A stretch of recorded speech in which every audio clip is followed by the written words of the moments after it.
Assalamualaikum warahmatullahi wabarakatuh. Perkenalkan kami dari kelompok 3 yang terdiri dari 4 orang, yaitu Tantri Eka Wardani NIM 36, Ahmad Rifki NIM 43, Maziatul Lailiyah NIM 84, dan Nur Afni Septiana Devi NIM 104. Di sini kami akan menjelaskan tentang perilaku konsumen. Yang pertama, saya akan menjelaskan tentang konsep inti pasar konsumen dan perilaku konsumen. Yang pertama ada kebutuhan, keinginan, dan permintaan. Kebutuhan berasal dari biologis manusia, yaitu manusia hidup membutuhkan sandang, pangan, dan papan. Keinginan merupakan nafsu seseorang untuk memiliki suatu barang, yaitu biasanya itu bersifat individu. Sedangkan permintaan adalah kemampuan seseorang untuk membeli suatu barang untuk memenuhi keinginan dan kebutuhan. Yang kedua ada produk. Produk merupakan apa yang dijual atau ditawarkan oleh produsen untuk memenuhi kebutuhan dan keinginan manusia. Nah, produk ini dibagi menjadi 3, ada barang, jasa, dan gagasan. Contoh barang adalah seperti pakaian, makanan, obat-obatan, dan jasa seperti sekolah, pemerintah, konsultan, rumah sakit. Dan gagasan adalah ide atau karya-karya nyata. Yang ketiga ada nilai, biaya, dan kepuasan. Konsumen akan memilih dan menyeleksi suatu produk terhadap nilai-nilai yang terkandung pada produk tersebut. Apakah nilai-nilai yang terkandung pada produk tersebut dapat memuaskannya dan dapat memenuhi kebutuhannya? Setelah menyeleksi nilai-nilai yang terkandung pada produk, biasanya konsumen akan menyeleksi harga atau biaya.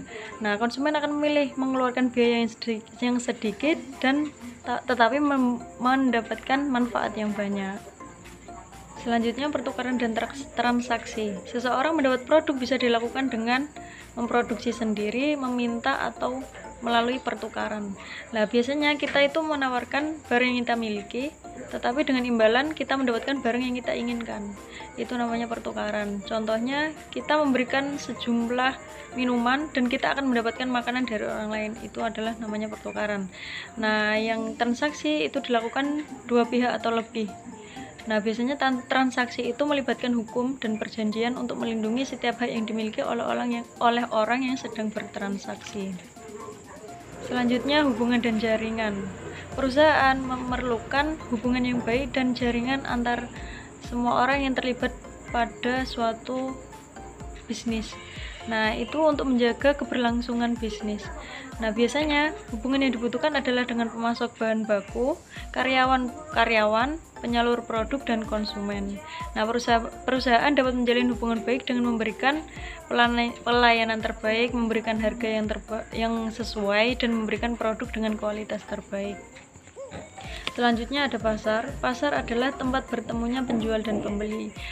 Maka pengusaha akan mengelompokkan pasar berdasarkan kebutuhan, produk, demografis, dan geografis. Nah, selanjutnya ada pemasar dan calon pembeli. Pemasar dapat diartikan sebagai reseller atau orang yang memasarkan suatu produk. Nah, pemasar akan berusaha mencari calon-calon pembeli yang memungkinkan melakukan kegiatan pemasaran seperti pertukaran, pembelian, dan transaksi. Selanjutnya ada perilaku konsumen. Perilaku konsumen adalah alasan konsumen melakukan pembelian. Perusahaan harus mengkaji perilaku konsumen agar dapat dengan mudah menentukan segmentasi pasar dan mengembangkan pemasaran. Kebijakan pemasaran yang ditentukan juga terdapat tahap mengkaji perilaku konsumen terlebih dahulu. Baik, terima kasih. Di sini saya akan menjelaskan mengenai faktor-faktor apa saja yang mempengaruhi konsumen. Dalam keputusan pembelian, konsumen sangat dipengaruhi oleh beberapa faktor. Faktor-faktor tersebut tidak dapat dikendalikan oleh pemasar, tetapi harus juga benar-benar diperhitungkan. Berikut faktor-faktornya. Untuk yang pertama yaitu faktor kebudayaan. Kebudayaan merupakan faktor penentu yang paling dasar dari keinginan konsumen. Dalam kebudayaan meliputi nilai, persepsi, preferensi, dan juga perilaku. Nilai-nilai ini diperoleh melalui proses sosialisasi yang melibatkan keluarga dan juga lembaga-lembaga sosial lainnya. Poin yang kedua yaitu subbudaya. Subbudaya merupakan budaya-budaya yang lebih kecil yang memberikan identifikasi dan sosialisasi yang lebih spesifik. Subbudaya ini dibedakan menjadi beberapa jenis. yaitu kelompok nasionalisme, kelompok keagamaan, kelompok ras, dan juga area geografis. Sedangkan pada poin yang ketiga yaitu kelas sosial. Kelas sosial merupakan kelompok yang relatif homogen dan bertahan lama selama suatu masyarakat yang tersusun secara hierarki dan yang keanggotaannya memiliki nilai minat yang serupa. Faktor yang kedua yaitu faktor sosial. Faktor sosial ini meliputi beberapa poin berikut. Yang pertama yaitu kelompok referensi, yaitu kelompok yang terdiri dari kelompok yang mempunyai pengaruh langsung maupun tidak langsung terhadap suatu perilaku seseorang. Poin yang kedua yaitu keluarga. Dalam kehidupan konsumen, keluarga dibagi menjadi dua, yaitu keluarga orientasi yang berasal dari didikan orang tua, dan yang kedua yaitu keluarga prokreasi, yaitu keluarga yang merupakan organisasi pembeli dan konsumen paling tinggi dalam suatu masyarakat dan diteliti secara intensif. Poin yang ketiga yaitu peran dan status. Seseorang umumnya berpartisipasi dalam kelompok selama hidupnya pada keluarga, komunitas, organisasi, klub, dan lain-lain. Posisi seseorang dalam kelompok selama dapat diidentifikasi dalam peran dan status. Pada faktor yang ketiga yaitu faktor pribadi. Faktor pribadi ini meliputi beberapa poin sebagai berikut. Di antaranya yaitu umur dan tahapan dalam siklus hidup. Perilaku konsumsi seseorang dibentuk oleh tahapan siklus hidup keluarga. Orang-orang dewasa biasanya mengalami perubahan pada saat menjalankan hidupnya. Pada poin yang kedua yaitu pekerjaan. Para pelaku pemasaran berusaha mengidentifikasi kelompok-kelompok pekerja yang memiliki minat di atas rata-rata terhadap produk atau jasa tertentu. Untuk poin yang ketiga yaitu keadaan ekonomi. Keadaan ekonomi yaitu terdiri dari pendapatan yang dapat dibelanjakan. Dilihat dari tingkatnya, stabilitasnya, dan polanya, tabungan maupun hartanya. Dilihat juga dari kemampuan untuk meminjam serta sikap mengeluarkan uang lawan dari menabung. Untuk poin yang keempat yaitu gaya hidup. Gaya hidup akan menggambarkan dan mencerminkan suatu di balik kelas sosial. Poin yang terakhir yaitu kepribadian dan konsep diri. Ini merupakan karakteristik psikologi yang berbeda dan setiap orang yang memandang responnya terhadap lingkungan yang relatif tetap. Faktor yang keempat adalah faktor psikologis. Faktor psikologis ini terdiri dari motivasi, persepsi, proses belajar, dan juga kepercayaan dan sikap. Motivasi sendiri itu merupakan bentuk kekuatan psikologis yang dapat membentuk perilaku manusia sebagian besar bersifat di bawah sadar. Sedangkan persepsi yaitu proses di mana seseorang mengorganisasikan, mengartikan informasi untuk menciptakan suatu gambaran. Faktor-faktor yang mempengaruhi persepsi diantaranya yaitu perhatian, gangguan, dan mengingat kembali yang selektif. Proses belajar yaitu proses yang menjelaskan perubahan dalam perilaku seseorang yang timbul dari pengalaman.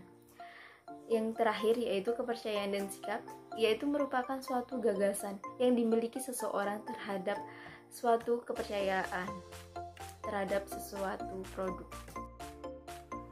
Konsep pasar bisnis dan perilaku pasar bisnis.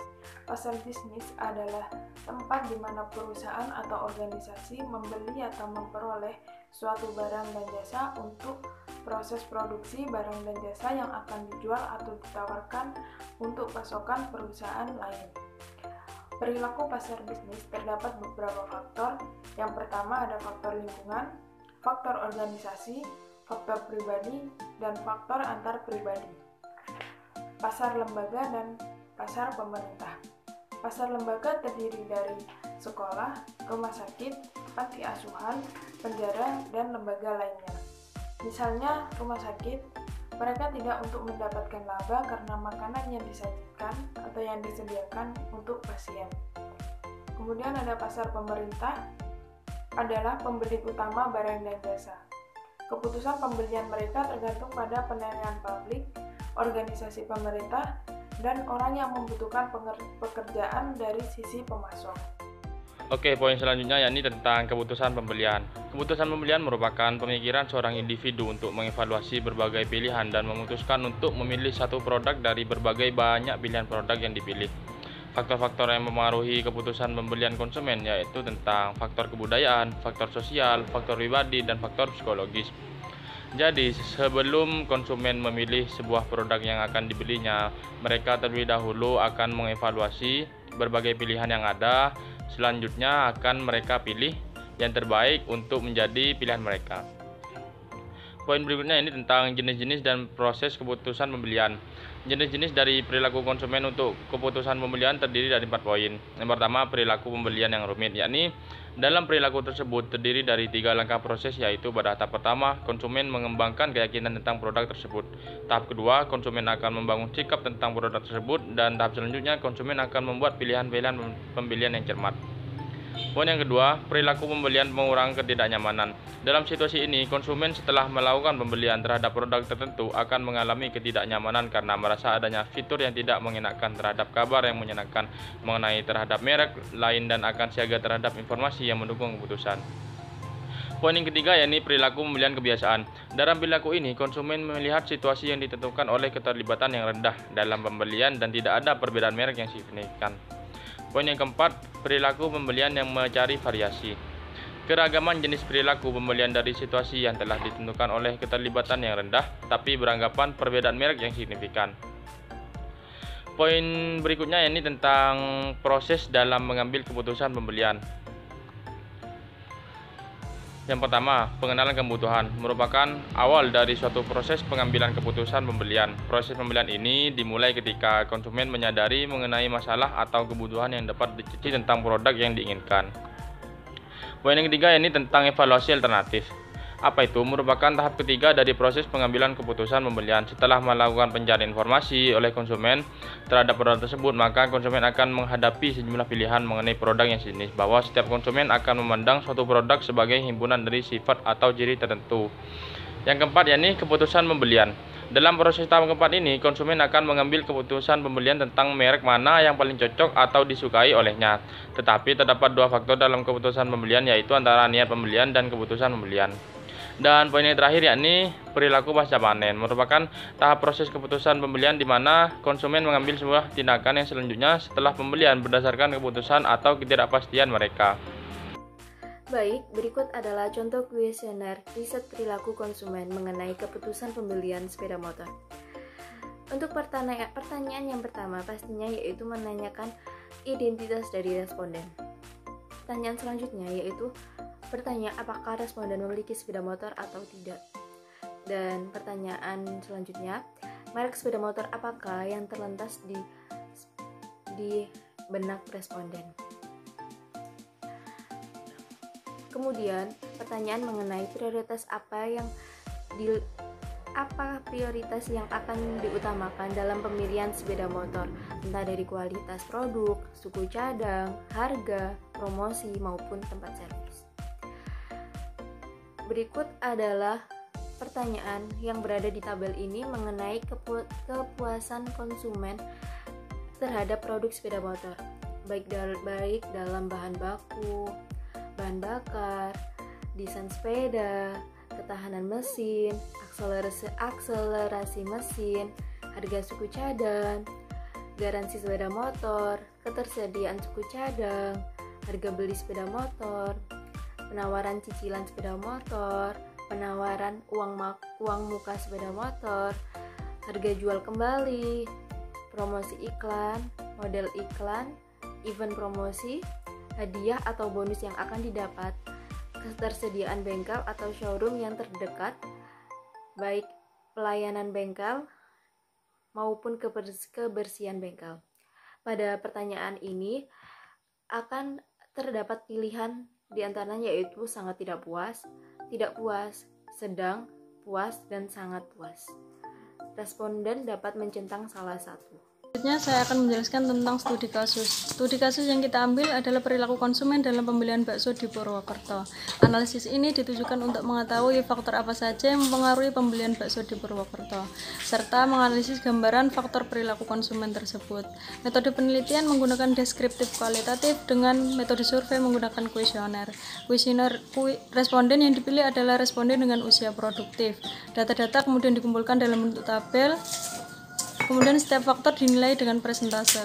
Hasil penelitian menunjukkan bahwa konsumen dominan dari wanita dengan persentase sebesar 61,63%, berusia 16 sampai 25 tahun dengan persentase 47,67%, beragama Islam dengan persentase 96,51%, tingkat pendidikan SMA dengan persentase 59,30%. Dengan status belum menikah dengan persentase 61,63%. Pembeli kebanyakan perantau dari luar Purwokerto dengan persentase 54,65%. Yang telah tinggal selama lebih dari 10 tahun di Purwokerto dengan persentase 48,84%. Responden mengenal bakso di Purwokerto kebanyakan mendapat informasi dari teman dengan persentase sebesar 54,03%. Responden banyak membeli bakso di warung dengan persentase 57,26%. Dengan memiliki tempat yang bersih 57,26% dan memiliki tempat parkir dengan persentase 39,86%. Konsumen merasakan makan bakso kebanyakan dari usia 10 tahun dengan persentase 89,60%.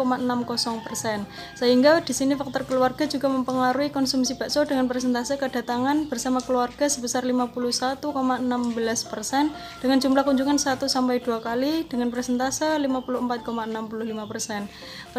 Penilaian responden terhadap strategi pemasaran adalah dari segi rasa dengan persentase 69,02%. Konsumen membeli bakso sebagai makanan selingan dengan persentase 41,05% dan kuliner dengan persentase 44,21% bukan makanan pokok.